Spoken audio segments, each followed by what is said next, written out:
kasih. Assalamualaikum warahmatullahi wabarakatuh. Terima kasih Pak Ketua, Ibu Bapak Wakil Ketua, anggota Komisi 10 DPR RI. Selamat tahun baru 2022. Walaupun kita masih banyak tantangan ke depan, tapi saya optimis tahun ini transformasi pendidikan kita akan semakin positif. Untuk topik pertama, ini akan detailnya dibahas oleh mengenai guru honorer dan seleksi P3K akan dibahas oleh Dirjen GTK Mas Iwan. Tetapi sebelum itu mungkin saya memulai sedikit sebagai intronya. Saya rasa masyarakat juga harus mengetahui bahwa kita punya undang-undang ASN yang mengunci dua hal dalam rekrutmen P3K ini. Yang pertama, undang-undang ASN itu mengunci bahwa baik dari pihak swasta maupun negeri harus diberikan kesempatan untuk masuk dalam seleksi guru. Jadi itu hal yang dikunci oleh undang-undang. Dan yang kedua adalah pegawai ASN harus bekerja di dalam organisasi pemerintahan. Jadi ini dua hal yang memang dikunci oleh undang-undang ASN. Tetapi saya mengerti bahwa ada dua isu besar. Satu isu yang terbesar adalah beberapa guru yang tentunya yang lolos passing grade tapi tidak ada formasi. Ada isu kedua yaitu guru-guru yang mungkin lolos passing grade tetapi kalah dengan beberapa guru swasta dari sisi ranking. Dan yang ketiga adalah isu beberapa yayasan yang kehilangan guru. Ya, ini isu tiga ini. Nah, ini akan dibahas sama Mas Iwan, tapi sangat penting untuk masyarakat mengetahui bahwa Kemdikbud mengambil posisi yang sangat jelas di sini.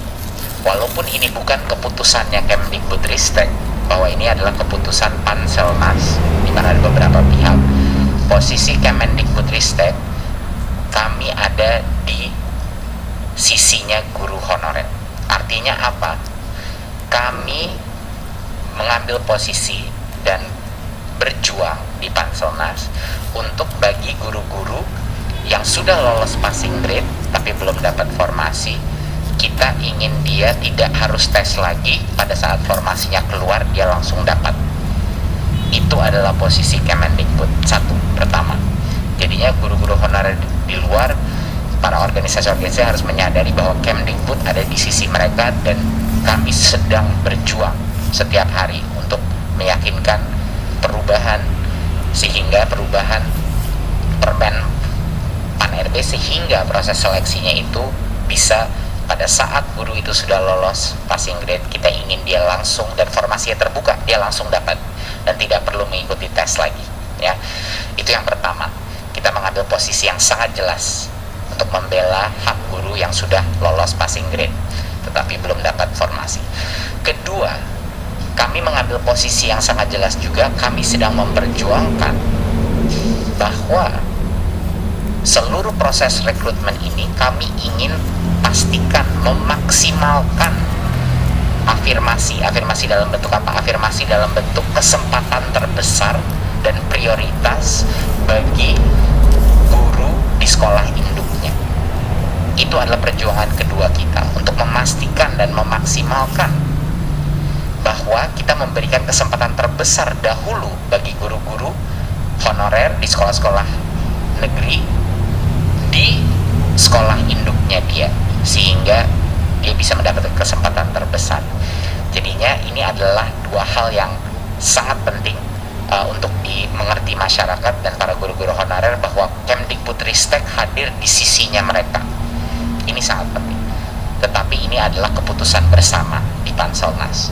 Jadi mohon dukung kami dalam perjuangan ini, dan insya Allah kita akan mendapatkan terobosan, tapi kami akan terus berjuang untuk mencapai ini. Ya, jadinya sekali lagi saya mengulang, Undang-Undang ASN mengunci bahwa partisipasi dari guru swasta itu diwajibkan oleh undang-undang. Mereka harus diberikan hak karena mereka juga guru yang diberikan hak untuk sama seperti kalau kita membuka rekrutmen untuk masuk kementerian, harus bisa diakses dari pihak swasta juga gitu. Itu adalah undang-undang ASN. Dan yang kedua yang dikunci adalah ASN harus bekerja di dalam organisasi pemerintahan, tidak bisa bekerja dalam organisasi swasta. Itu dua hal yang dikunci. Jadi solusi kita apa? Tadi yang saya sudah bilang, kita harus membuat proses rekrutmen P3K ini lebih baik lagi, sehingga benar-benar memprioritaskan guru-guru honorer negeri di sekolah induknya dulu, kita berikan kesempatan. Dan yang kedua, yang sudah lulus passing grade jangan disuruh ngambil tes lagi. Pada saat formasinya tiba-tiba keluar, dia harusnya diamankan formasi itu untuk mereka. Ya, itu adalah posisi Kemendikbudristek. Poin saya terakhir sebelum saya berikan kepada Dirjen GTK adalah, Bapak Ibu, di tengah berbagai macam aspirasi dari masyarakat, janganlah kita lupa satu hal dan satu angka yang luar biasa. Hampir 300.000 guru di tahun 2021, guru honorer yang tadinya pendapatannya 400.000 sebulan, 500.000 sebulan, yang sengsara dengan gaji begitu kecil, sekarang telah menjadi P3K. 300.000. Kapan itu terakhir terjadi? Mungkin saya tidak, Bapak Ibu mungkin yang bisa lebih ingat kapan itu terjadi. 300.000 guru sekarang kesejahteraannya terjamin, yang tadinya tidak. Jadi itu menurut saya suatu hal yang patut juga dirayakan, walaupun proses seleksi ini masih tidak sempurna, dan kita terus akan perjuangkan hak-hak guru induk, guru honorer. Tetapi angka 300.000 ini tidak kecil, dan ini akan merubah kehidupan dan kesejahteraan mereka selama-lamanya. Jadi ini merupakan hal yang mungkin patut diingat juga. Dengan demikian dari saya, mungkin bisa saya berikan ke Mas Iwan. Silakan Mas Iwan. Terima kasih Mas Menteri. Assalamualaikum warahmatullahi wabarakatuh.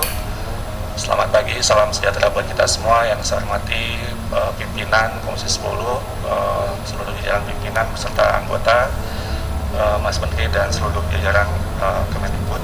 Izinkan saya juga menambahkan apa yang sudah disampaikan oleh Mas Menteri tadi.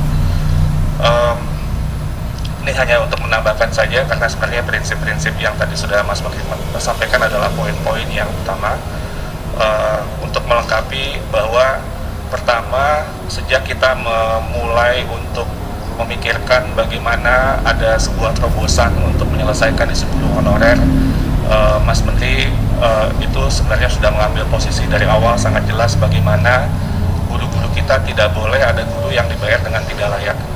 Jadi ini sebuah hal yang dari hari pertama Mas Menteri sudah sampaikan kepada seluruh tim, dan kita memikirkan berbagai macam cara untuk melakukan itu. Hal yang tercepat yang bisa kita lakukan di awal, mungkin Bapak Ibu masih ingat, adalah ketika kebijakan Merdeka Belajar ketiga, BOS itu yang tadinya dipagu 15% untuk pembayaran guru honorer bisa menjadi 50%. Dan kemudian kita terus, BOS sekarang bisa jadi fleksibel, bahkan dengan masa pandemi ini kepala sekolah bisa lebih besar untuk mengalokasikan gaji untuk guru honorer. Dan kemudian komitmen untuk bagaimana guru-guru kita mendapat kesejahteraan dan lingkungan kerja yang lebih baik ini kemudian kita rumuskan dalam sebuah seleksi untuk guru ASN P3K. Mohon maaf, bisa ke halaman 2? Ya, betul, halaman 24. Silakan Mas Iwan. Untuk seleksi guru ASN P3K, karena ternyata permasalahannya ada lebih besar daripada meningkatkan kesejahteraan dan perlindungan guru, yaitu bahwa di sekolah-sekolah kita, sekolah negeri yang ada, itu sekitar 40% lebih guru-gurunya tidak mengalami rekrutmen secara yang semestinya. Artinya terjadi sebuah supply dan demand, masalah supply dan demand yang sudah lama, sehingga guru-guru masuk menjadi guru tanpa perlindungan kesejahteraan dan kondisi kerja yang baik. Dan inilah yang kemudian ingin kita tuntaskan dengan seleksi guru ASN P3K ini. Dan angkanya sangat besar. Angkanya itu kebutuhan rekrutmen guru di sekolah-sekolah negeri itu sampai 1 juta lebih formasi. Sementara guru honorer yang ada di sekolah negeri itu angkanya 742.000. Jadi ini sebenarnya kalau dilihat dari proporsinya, formasi itu lebih banyak daripada guru honorer yang ada. Jadi ketimpangan supply dan demand yang sangat besar, dan itu yang juga ingin kita selesaikan sambil kita juga bagaimana peningkatan kesejahteraan perlindungan untuk guru-guru kita dan kesempatan mereka untuk mendapatkan kompetensi yang lebih baik. Lanjut. Kembali untuk mengingatkan Bapak Ibu terkait dengan lini masa seleksi guru P3K ini sudah melalui sebuah proses yang sangat panjang. Kita mulai dari dialog dengan Kementerian Keuangan untuk memastikan bahwa anggaran untuk 1 juta formasi itu disediakan, lalu kemudian dengan Kemenpan RB untuk memastikan bahwa formasi itu disetujui, dan seterusnya dengan Pemda kita sosialisasikan dengan seluruh Pemda, dan terus kita melakukan misalnya ada materi pembelajaran karena kita ingin guru-guru kita mempersiapkan diri dengan sebaik-baiknya, kita sediakan modul-modul untuk belajar, membantu mereka mempersiapkan diri, dan terus sampai kemudian desain tesnya pun kita ingin maksimalkan. Kalau biasanya tes ASN itu hanya sekali, ini bisa sampai 3 kali kesempatan, dan kemudian skema-skema afirmasi pun dipikirkan sehingga barulah kita mulai tes itu di pertengahan tahun 2021. Dan desain dari tes ini untuk mengingatkan kembali, kita memikirkan afirmasi bukan saja dalam bentuk bonus poin, tapi juga afirmasi untuk sekolah negeri dan juga afirmasi untuk Pemda. Jadi di tes seleksi tahap pertama itu tidak ada guru swasta yang boleh untuk ikut tes seleksi tahap pertama. Dan ini sebenarnya spiritnya adalah untuk memproteksi guru-guru di sekolah negeri. Jadi itu sebenarnya desain dari awal untuk seleksi tahap pertama. Dan untuk Pemda, tadinya kita memikirkan bisa lintas Pemda, tapi ternyata kita memikirkan juga berbagai hal yang mungkin bisa menjadi pertimbangan, itu baru dibuka di tahap ketiga, sehingga afirmasi terhadap yang di Pemda yang bersangkutan itu sampai tahap kedua, sehingga tidak terjadi sebuah mobilisasi yang bisa jadi lebih besar gitu ya. Nah, ini afirmasi terhadap sekolah negeri itu kita desain, afirmasi terhadap Pemda juga kita desain, sebelum kemudian tahap 3 itu yang lebih artinya lebih persaingannya lebih bebas, dan kita akan melakukan optimalisasi jika masih ada formasi yang tersisa dan guru yang layak, yaitu yang lulus passing grade-nya. Lanjut. Dan inilah dengan berbagai dinamika yang terjadi pada saat perancangan dan proses seleksi, kita memberlakukan kebijakan afirmasi dan juga penyesuaian nilai ambang batas sebagai bentuk keberpihakan kita untuk mendorong semakin maksimal guru-guru kita yang bisa lulus untuk seleksi dan mendapatkan formasi. Pertama, sertifikat pendidik, lalu kemudian usia di atas 35 tahun, penyandang disabilitas, dan guru honorer PHK 2.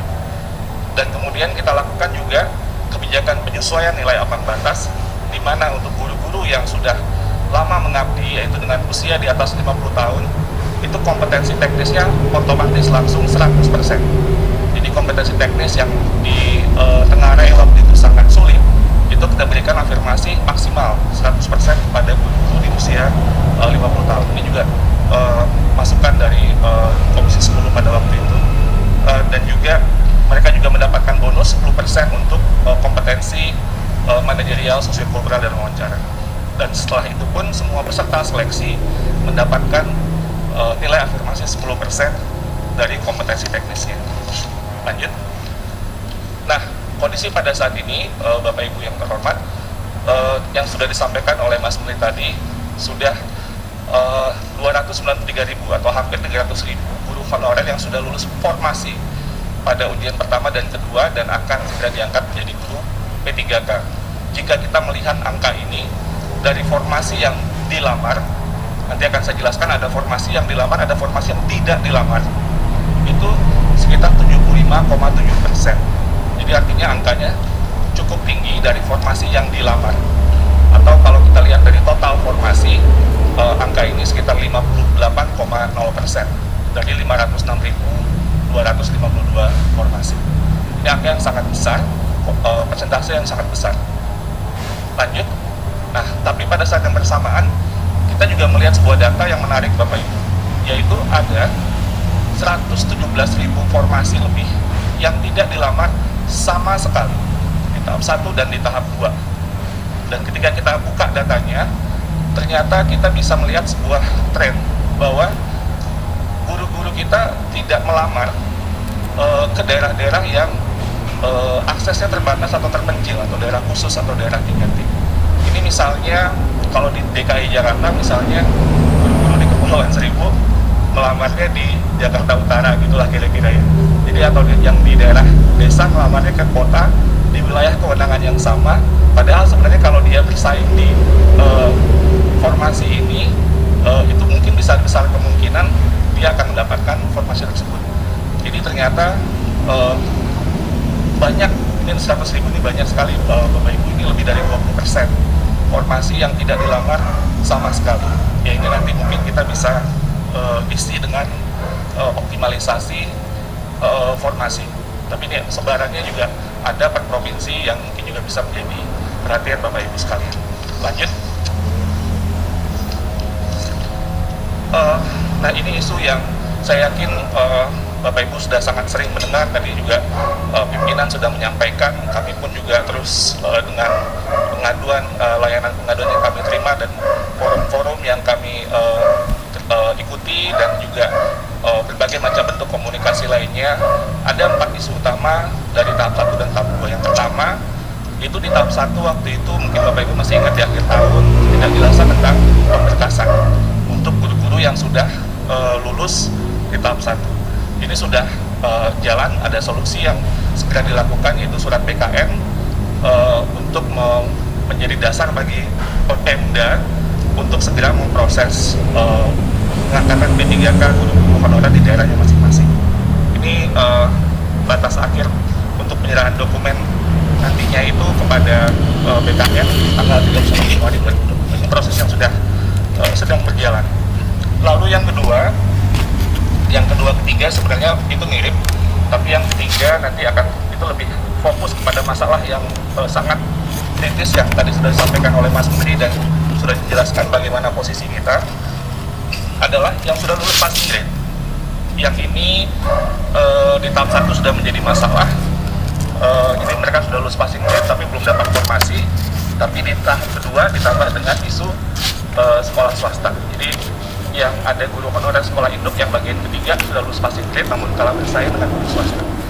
Nah inilah yang isu yang terus kita juga menerima banyak sekali masukan-masukan dari berbagai pihak, dan kita melihat sebenarnya seperti tadi saya sampaikan, jika Pemda mengajukan formasi secara maksimal 1 juta formasi, maka sebenarnya formasi itu berlebih 250.000 atau sekitar 25% dari guru honorer existing. Jadi sebenarnya formasi itu jauh lebih banyak daripada guru honorer yang ada di lapangan. Di tahun 2021 itu sebenarnya sudah ada surat dari Kementerian Keuangan untuk menjelaskan alokasi dana per Pemda, yang surat ini disampaikan ke seluruh kepala daerah, gubernur, bupati dan wali kota. Dan untuk tahun 2022 ini sudah disampaikan dari tahun 2021. Di suratnya tanggal 13 Desember tahun 2021 dari Dirjen Perimbangan Keuangan untuk menyampaikan bahwa perhitungan anggaran P3K dalam dana alokasi umum itu sudah dilakukan dan bersifat earmark. Ini saya tebalkan sejak tahun 2000. Surat yang pertama sudah disampaikan oleh Kementerian Keuangan bahwa kalau dalam sistem penganggaran yang namanya earmark itu adalah dana yang penggunaannya ditentukan secara spesifik sehingga tidak dapat digunakan untuk belanja lain. Sekali lagi, earmark ini kalau dalam penganggaran ini maksudnya adalah dana yang penggunaannya itu ditentukan secara spesifik sehingga tidak dapat digunakan untuk belanja lain. Dan ini ditegaskan ke surat yang sebelumnya itu sekitar bulan Maret 2021 untuk P3K 2021, untuk pengajuan 2022 yang sudah dihitung juga secara maksimal, itu juga sudah dikeluarkan surat dari Kementerian Keuangan kepada seluruh kepala daerah. Nah, kami terus dan bersama-sama dengan Kemendagri, Kemenkyu, Panselnas untuk melakukan sosialisasi dengan semua Pemda untuk mendorong pengajuan formasi secara maksimal. Dalam forum ini juga bisa saya sampaikan, kami berencana besok Mas Menteri dengan Pak Tito, Pak Mendagri, serta Menpan RB, Menq, dan Kepala BKN akan melakukan rapat koordinasi dengan seluruh Pemda, hostnya Kemendagri, dan untuk menyampaikan bahwa ini sudah dilakukan, sudah ada anggarannya, pengajuannya sudah harus dilakukan untuk memaksimalkan, mendorong Pemda, semua kepala daerah untuk mendorong mereka mengajukan formasi secara maksimal, karena ini adalah kunci, Bapak Ibu. Kalau ini formasi 1 juta ini nggak diajukan secara maksimal, akan timbul masalah sudah lulus passing grade tapi nggak dapat formasi, padahal formasinya jauh lebih banyak daripada guru honorer existing. Jadi ini harus kita dorong terus, mohon bantuannya juga Bapak Ibu di Komisi 10 untuk mengadvokasikan ini. Dan yang seterusnya adalah tentunya seperti tadi yang disampaikan Mas Menteri, kita ingin mendorong ada segera terbitnya Permenpan yang baru, sehingga aturan main yang baru seperti yang prinsip-prinsip yang Mas Menteri jelaskan tadi itu bisa kita langsung akomodasi. Lulus passing grade nggak perlu lagi ikut ujian. Jadi begitu formasi yang muncul itu mereka didahulukan dan mendapatkan formasi. Jadi itu perjuangan yang terus kita lakukan di Panselnas, dan Mas Menteri terus tentu juga mengadvokasikan hal ini. Setelah itu yang poin yang terakhir, dan ini yang juga tadi Mas Menteri sudah sampaikan, bahwa guru-guru swasta kehilangan guru-guru mereka.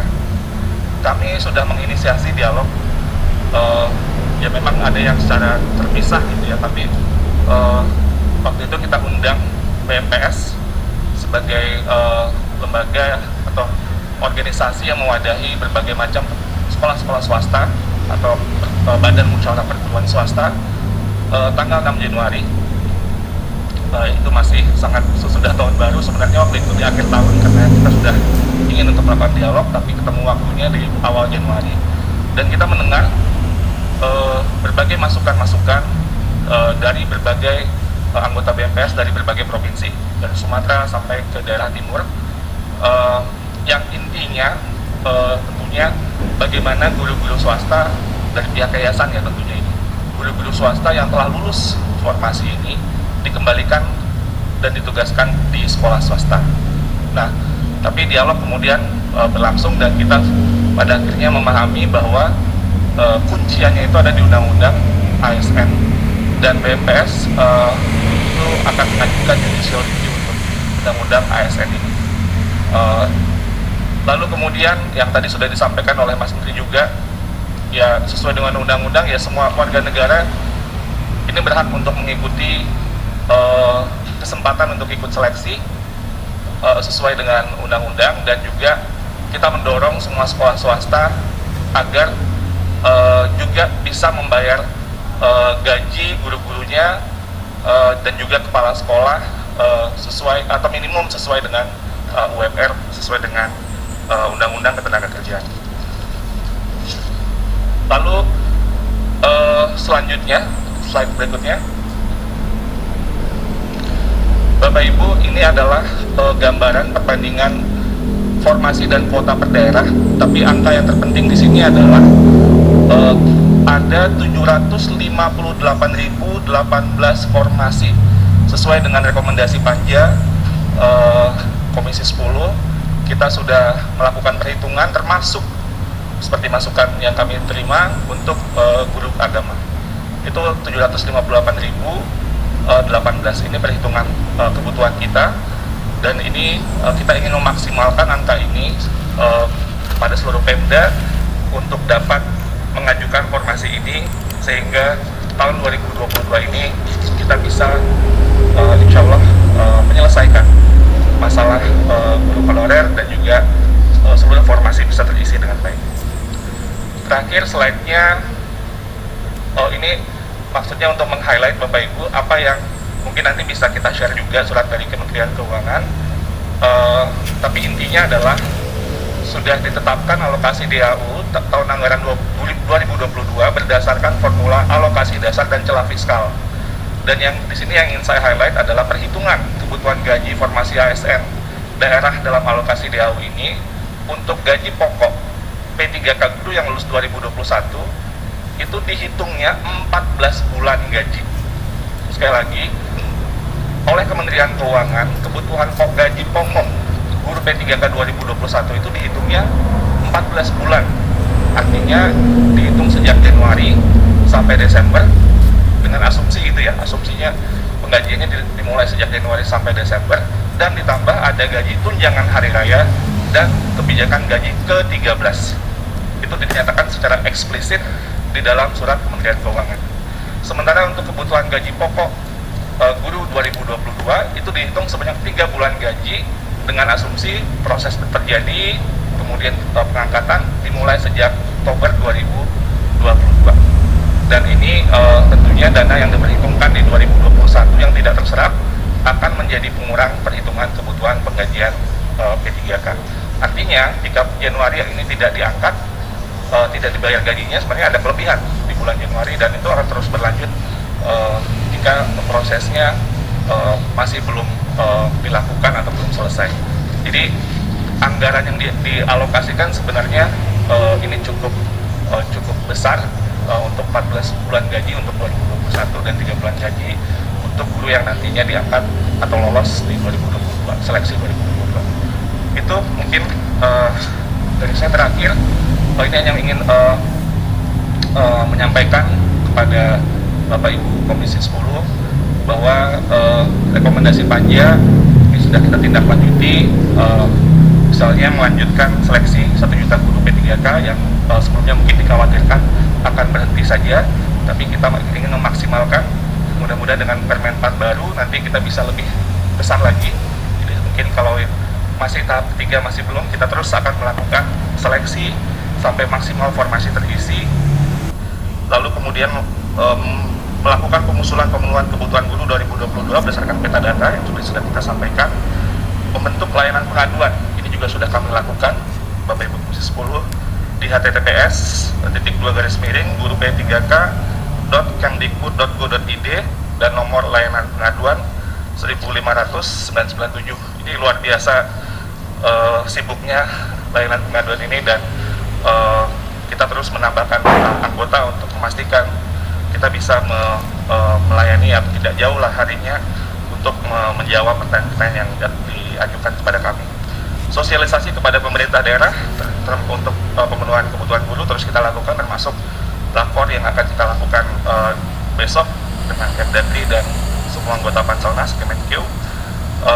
Terkait kebijakan anggaran, kita terus berkoordinasi dengan KL terkait untuk memastikan pembayaran gaji dan tunjangan guru P3K alokasi APBN diperhitungkan melalui DAU.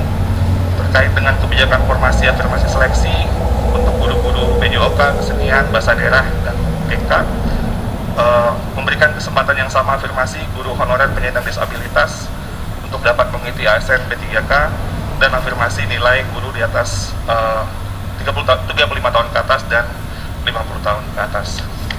Mungkin itu dulu, Mas Menteri, saya kembalikan ke Mas Menteri. Assalamualaikum warahmatullahi wabarakatuh. Terima kasih Mas Iwan, dan apresiasi saya Mas Iwan ini mengerjakan program P3K ini paralel dengan program guru penggerak, paralel dengan revitalisasi PPG program kita, semuanya di saat yang sama. Jadi saya ini ucapkan apresiasi yang luar biasa untuk bisa mencapai sampai 300.000 Mas Iwan yang menjadi P3K. Jadi poinnya Bapak Ibu, kami menginginkan bantuan dari Komisi 10 untuk mengkomunikasikan ini kepada masyarakat, terutama yang isu formasi. Kalau semua Pemda telah mengajukan formasi yang kita inginkan sesuai dengan target kita, kita tidak akan ada yang namanya lolos passing grade tapi tidak mendapatkan formasi. Pasti semua yang lolos passing grade langsung menjadi P3K. Dan sekarang sudah sangat jelas surat dari Kementerian Keuangan sudah keluar bahwa uang anggaran untuk guru P3K itu sudah dikunci. Sudah dikunci artinya tidak bisa digunakan untuk hal-hal lain, hanya untuk itu, hanya untuk P3K. Jadi sudah tidak ada lagi alasan kenapa formasi tidak diajukan secara full sesuai dengan anggaran yang sudah dikunci itu. karena uang itu tidak bisa digunakan untuk hal-hal lain. Jadi mohon Bapak Ibu dalam sosialisasi ke masyarakat dan juga ke masing-masing Pemda ini bisa ditekankan, itu akan sangat membantu konstituen Bapak Ibu di masing-masing dapil. Dan poin saya yang terakhir adalah untuk mengulangi lagi bahwa posisi kami sangat jelas di sini. Kami berada di sisinya guru honorer yang merasa kami juga setuju dengan mereka bahwa guru honorer di sekolah induk yang lolos passing grade harus diprioritaskan untuk mendapat posisi itu dan juga tidak harus mengambil tes lagi. Jadi itulah permintaan kita terhadap perubahan yang kami ajukan kepada Panselnas. Saya harap ini bisa ada titik temunya dan bisa kita memberikan keadilan bagi guru-guru yang sudah lolos passing grade dalam sekolahnya masing-masing. Terima kasih. Hey there. Subscribe to my channel. And also press this bell icon.